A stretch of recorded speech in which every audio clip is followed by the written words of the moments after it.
Welcome to our channel. నేను మీ ప్రశాంత్. విజయసాయి రెడ్డి అసలు రాజీనామా చేయడానికి కారణం ఏంటి, మరి దీని వెనుకాల ఎవరెవరు ఉన్నారు, మరి ఎందుకోసం రాజీనామా చేశాడు, సో దీని గురించి అయితే మాట్లాడేందుకు ప్రస్తుతం మనతో పాటు సీనియర్ అనలిస్ట్ అంకమరావు గారు ఉన్నారు. నమస్తే అండి. నమస్తే అమ్మా. సో విజయసాయి రెడ్డి రాజీనామా చేశాడు అంటే ఎందుకు, ఏ కారణాల వల్ల రాజీనామా చేయాల్సి వచ్చింది? ఇప్పుడు విజయసాయి రెడ్డి అసలు ఎవరు? విజయసాయి రెడ్డి యొక్క రాజకీయ నేపథ్యం ఏంటి ఒకసారి కనుక మనకు అవగాహన చేసుకుంటే, విజయసాయి రెడ్డి అనే వ్యక్తి 2004 తర్వాత, అంతకుముందు రాజశేఖర రెడ్డి గారి కుటుంబానికి సంబంధించినంత వరకు వాళ్ళ తాతగారి నుంచి లెక్కలకు సంబంధించి అన్ని చూసుకోవడానికి ఆయన నియమించుకోవడం కూడా జరిగింది. ఆయన దాంట్లోనే ప్రావీణ్యం ఉంది కాబట్టి ఆయన నియమించుకోవడం కూడా జరిగింది. ఆ సందర్భంగా రాజశేఖర రెడ్డి ముఖ్యమంత్రి అయిన తర్వాత ఈ డొల్ల కంపెనీలన్నింటినీ సృష్టించేసి దాని ద్వారా అంటే వీళ్ళు ఎవరికైతే ఈ సెజ్జలు కావచ్చు, భూములు పందారం చేశారో వాళ్ళ ద్వారా వచ్చినటువంటి ధనాన్ని, నల్లధనాన్ని తెల్లధనంగా ఎలా మలుచుకోవచ్చు, 10 రూపాయలు ఉన్నటువంటి ముఖ విలువని 300 రూపాయలు, 1000 రూపాయలకి ఎలా అమ్మవచ్చు, ఎక్కడి నుంచి ఎక్కడ పంపించేసి మళ్ళీ ఎక్కడి నుంచి మళ్ళీ వాళ్ళ యొక్క వ్యాపార సామ్రాజ్యంలోకి వాటిని తీసుకురావచ్చు, ఇవన్నీ కూడా నిర్వహించి వాళ్ళకి ఇలా రావచ్చు, ఇలా చేయొచ్చు అని చెప్పి వాళ్ళకుండా కూడా దాన్ని విస్తృతపరిచి అన్ని వేల కోట్ల రూపాయలు ప్రజాధనాన్ని పప్పు బెల్లాల్లాగా వేరే వాళ్ళకి పంచి వాళ్ళ ద్వారా మళ్ళీ తిరిగి కొంత తెచ్చుకొని ప్రజాధనాన్ని కొల్లగొట్టిన దాంట్లో 2004 నుంచి 2009 వరకు తెలుగు ప్రజల యొక్క, అంటే ఇక్కడ అప్పుడు విశాలాంధ్ర కాబట్టి తెలుగు ప్రజల యొక్క ఆస్తుల్ని, వాళ్ళ సంపదన్ని ఆ రోజు ముఖ్యమంత్రి హోదాలో ఉన్నటువంటి రాజశేఖర రెడ్డిని అడ్డం పెట్టుకొని ఆయన యొక్క ఆశీస్సులతోటి విజయసాయి రెడ్డి, జగన్మోహన్ రెడ్డి నిర్వహించినటువంటి కార్యక్రమానికి ఆంధ్ర రాష్ట్రం మొత్తం బలైపోయిందనేది మాత్రం వాస్తవం. అందుట్లో ఎలాంటి సందేహం కూడా ఏం లేదు. మరి అలాంటి వ్యక్తి ఆయన మొట్టమొదట ఎప్పుడైతే తిరుపతి దేవస్థానంలో మొట్టమొదటి సభ్యుడిగా నియమించటం, తర్వాత వివిధ బ్యాంకుల్లో అతను నియమించటం, అక్కడి నుంచి జగన్మోహన్ రెడ్డి కంపెనీలకు సంబంధించి డబ్బులు తరలించటం లోనుల ద్వారా, ఇట్లా రకరకాలుగా అన్ని నిర్వహించేసి ఇక అధికారం మనదే, ఇక మనకు ఎలాంటి ఇబ్బందులు లేవు, మనం ఏమైనా చేయొచ్చు అనే ఒక తల బిరుసుతోటి ఇన్ని కార్యక్రమాలన్నీ నిర్వహించడానికి దగ్గరుండి పర్యవేక్షణ చేసి మొత్తం చూసుకున్నది విజయసాయి రెడ్డి. అంటే అందువల్లే అతను జగన్మోహన్ రెడ్డి మీద ఎన్ని అభియోగాలు అయితే ఉన్నాయో, అక్రమాస్తులకు సంబంధించి ఏ డొల్ల కంపెనీలు అయితే ఉన్నాయో దానికి సంబంధించిన అన్ని దాంట్లో కూడా రెండవ ముద్దాయిగా ఉన్నటువంటి వ్యక్తి విజయసాయి రెడ్డి. ఇది గమనించుకోవాల్సిన అంశం. రెండవ ముద్దాయిగా ఉన్నాడు ప్రతి దాంట్లో కూడా. అంటే అతను ఎంత ప్రాముఖ్యత ఉందో ఆ యొక్క దోపిడీల్లో మనం అర్థం చేసుకోవచ్చు. ఆ తర్వాత 2014లో 2011లో వాళ్ళు పార్టీ పెట్టినప్పుడు ముగ్గురు ఉన్నారు. విజయలక్ష్మి గారు, అలాగే జగన్మోహన్ రెడ్డి, విజయసాయి రెడ్డి. ఇప్పుడు జగన్మోహన్ రెడ్డి ఒక్కడే మిగిలాడు, విజయసాయి రెడ్డి పక్కెళ్ళాడు, విజయలక్ష్మి గారు కూడా పక్కెళ్ళిపోవడం కూడా జరిగింది.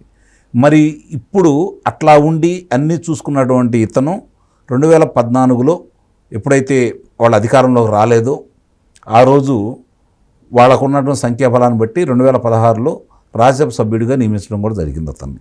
అంటే జగన్మోహన్ రెడ్డి తర్వాత ఆ పార్టీలో ప్రధానమైన వ్యక్తి, రెండో స్థానంలో ఉన్న వ్యక్తి ఎవరు ఉన్నారు అంటే విజయసాయి రెడ్డి అని చెప్పని అప్పుడు అందరూ కూడా భావించడం కూడా జరిగింది. అలానే ఆయన కార్యకలాపాలు కూడా అదే విధంగా ఉన్నాయి.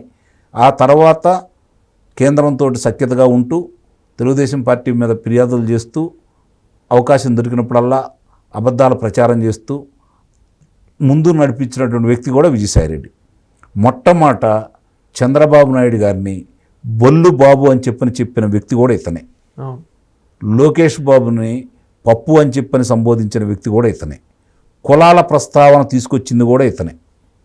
ఈరోజు ఏదో పశ్చాత్తాపం ప్రకటించినట్టు అతను చేశాడు అంటే మనం నమ్మాల్సిన అవసరం లేదు.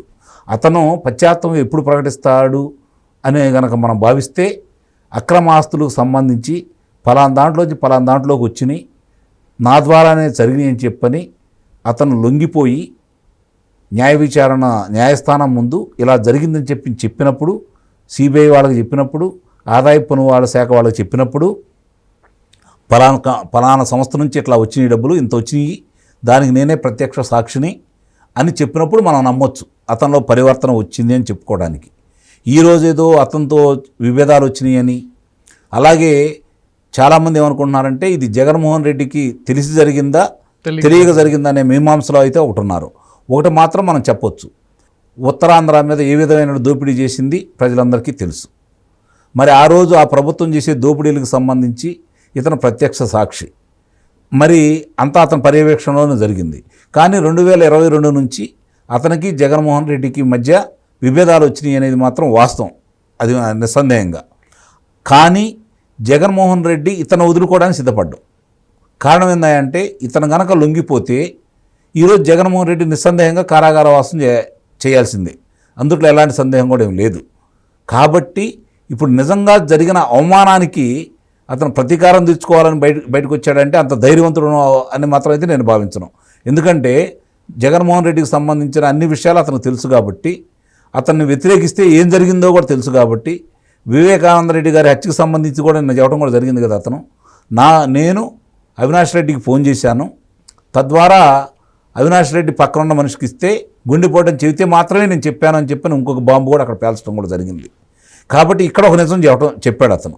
మిగిలిన విషయాల్లో కూడా అతను నిజం చెప్పినప్పుడు వ్యవసాయం చేసుకోవడానికి వెళ్ళాడని భావించవచ్చు. ఇన్ని జరిగిన తర్వాత అతను నిజం చెప్పినా కూడా శిక్షాకాలం అయితే తగ్గిద్దే తప్ప శిక్ష పడకుండా అయితే పోడు కదా. నిన్న అతను దాంట్లో ఏమని చెప్పాడు, నన్ను జగన్మోహన్ రెడ్డి గారికి కృతజ్ఞతలు చెప్పాడు, వాళ్ళ సతీమణికి కృతజ్ఞతలు చెప్పాడు, అట్లాగే ప్రధానమంత్రి గారికి కృతజ్ఞతలు చెప్పాడు, అమిత్ షా గారికి కృతజ్ఞతలు చెప్పాడు.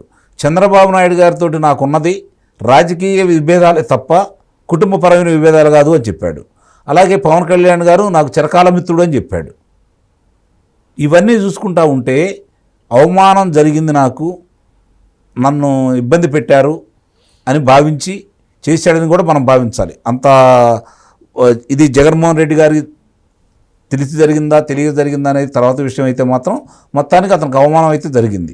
ఇప్పుడు ఆ అవమానానికి సంబంధించినంత వరకు నాకు ఇంత అవమానం జరిగింది, నా కుటుంబ సభ్యులు దీంట్లో ఇరుక్కున్నారు, దీనికి కారకుడు జగన్మోహన్ రెడ్డి, అతని ప్రోద్బలంతో నేను చేశాను అని చెప్తాడా, లేదంటే తన యొక్క ధనకాంక్షకి అధికారకాంక్షకి జగన్మోహన్ రెడ్డి గారిని అడ్డం పెట్టుకుని ఇవన్నీ చేసి ఇప్పుడు ఈ పరిస్థితుల్లో అతను లండన్లో ఉన్న సందర్భంలో జగన్మోహన్ రెడ్డి ఇక్కడ ఈ విధమైన కార్యక్రమాలు చేయడానికి కారణం ఏంటని చెప్పి కనుక కొంచెం లోతుగా కనుక ఆలోచిస్తే చాలామంది ఏమనుకుంటున్నారంటే సహజంగానే వాళ్ళ యొక్క పార్టీలో చాలామందిని కూడా బయటికి పంపించేసి పార్టీనే మూసేయాలనుకుంటున్నారు జగన్మోహన్ రెడ్డి అని చెప్పని భావిస్తూ ఉన్నారు. అది వాళ్ళు వెళ్ళిపోతున్నారు చాలామంది కూడా. పరిస్థితులు అర్థమైపోయినాయి. ఎందుకు అర్థమైపోయినాయి అంటే 30 సంవత్సరాలు మేము అధికారంలో ఉంటామని చెప్పని అధికారులను నమ్మించారు, ప్రజాప్రతినిధులను నమ్మించారు. కాబట్టి వాళ్ళు ఏం చేసినా కూడా వీళ్ళు తానా అంటే తందానా అని చెప్పని పప్పు బెల్లాలకు ఆశపడి తలలూపారు. ఈరోజు ప్రజల తిరస్కారం చూసిన తర్వాత 151 స్థానాలు ఇచ్చిన అదే ప్రజలు 11 స్థానాలకు పరిమితం చేసిన తర్వాత చాలామందికి జ్ఞానోదయం జరిగిందని అయితే మాత్రం నేను భావిస్తున్నాను. కానీ వాళ్ళు చేసిన అరాచకాలను మాత్రం ప్రజలు ఇంకా మర్చిపోలేదు. కాబట్టి వాళ్ళు ఏదో వాళ్ళ తప్పుల్ని ఒప్పులుగా చేసుకోవడం కోసం, ఆ తప్పుల నుంచి తప్పించుకోవడం కోసం వివిధ పార్టీల్లో వాళ్ళు చేరుతున్నా కూడా అది ప్రజలు ఇంకా ఆగ్రహంతో ఉన్నారు వాళ్ళ మీద. ఇది పార్టీలు కూడా గమనించుకోవాలి. కాబట్టి ఇప్పుడు ఇంత మరక ఉండి ఇంత విధ్వంసానికి ఆంధ్ర రాష్ట్రంలో జరిగిన విధ్వంసాలకు కారకుడై ఉండి విజయసాయిరెడ్డి ఈరోజు అతనిలో పశ్చాత్తాపం వచ్చింది కాబట్టి అతన్ని క్షమించి వదిలేస్తాడనుకుంటే మాత్రం చట్టం తన పని తాను చేసుకునే భాగంలో అతనికి శిక్ష పడిద్దని అయితే మాత్రం నేను నిస్సందేహంగా భావించగలను. ఇక్కడ అతనికి అవమానం జరిగిందనేది వాస్తవం ఎంత ఉందో, వీళ్ళ యొక్క పాపాల్లో సింహభాగం అతనిది అనేది మాత్రం వాస్తవం. దాంట్లో ఎలాంటి సందేహం కూడా ఏం లేదు. విశాఖపట్నంలో చేసినటువంటి భూదందా కావచ్చు, లేకపోతే అక్కడ బెదిరించి ఆస్తులు స్వాధీనం చేసుకున్న విధానం కావచ్చు, అతను వ్యక్తిత్వ హననం చేస్తూ చివరికి పురంధేశ్వర గారిని కూడా ఏ విధంగా సంబోధించాడో మన అందరికీ తెలుసు. కాబట్టి ఇవన్నీ కూడా ఈరోజు ఏదో అతను ఈ మధ్య కొత్త వాదన ఏ విధంగా ఉంది అంటే అతను ఎవరినన్నా విమర్శిస్తే ఎమ్మన్నే వాళ్ళకి ఫోన్ చేసి సాయంత్రం లోపు ఇది పార్టీ చెప్పింది నేను చేశాను కాబట్టి నన్ను దాంట్లో మీరు భావించొద్దని చెప్పాడని కూడా వినపడతా ఉంది. కాబట్టి ఇవన్నీ కూడా మనం ఒకసారి కనుక క్రోడీకరించుకుంటే జరిగిన వాస్తవాలు, జరిగిన విధ్వంసం, 5 సంవత్సరాల ఆంధ్ర రాష్ట్రానికి జరిగిన నష్టం, ముఖ్యంగా అమరావతికి జరిగిన నష్టం, పోలవరానికి జరిగిన నష్టం, ఆంధ్ర ప్రజలకు జరిగిన నష్టంలో సింహభాగం ఇతను కూడా చెందుతుందనేది అయితే నేను గట్టిగా చెప్పగలను. కాబట్టి ఈరోజు అతను ఏదో మారిపోయాడు, మార్పు వచ్చిందని చెప్పని అయితే భావించాల్సిన పని ఉంటుందని అయితే నేనైతే భావించట్లేదు. జరిగిన విచారణ జరుగుతుంది కాబట్టి ఇప్పుడైనా సరే అతనిలో పరివర్తన వస్తే విచారణకు సహకరించేసి ఆ రోజు జరిగిన విధ్వంసాలకు సాక్షిభూతంగా నిలిచాడు కాబట్టి వాటినన్నింటినీ లొంగిపోయి ఒప్పుకుంటే అప్పుడు మనం అతని గురించి ఏదన్నా మాట్లాడుకోవచ్చు. కానీ లేకపోతే అతను చేసిన దానికి ఇప్పుడు అతను మాట్లాడిన విధానాలకి మనం ఆమోదించాల్సిన అవసరం లేదని అయితే నేనైతే భావిస్తున్నాను. Thank you. Thank you.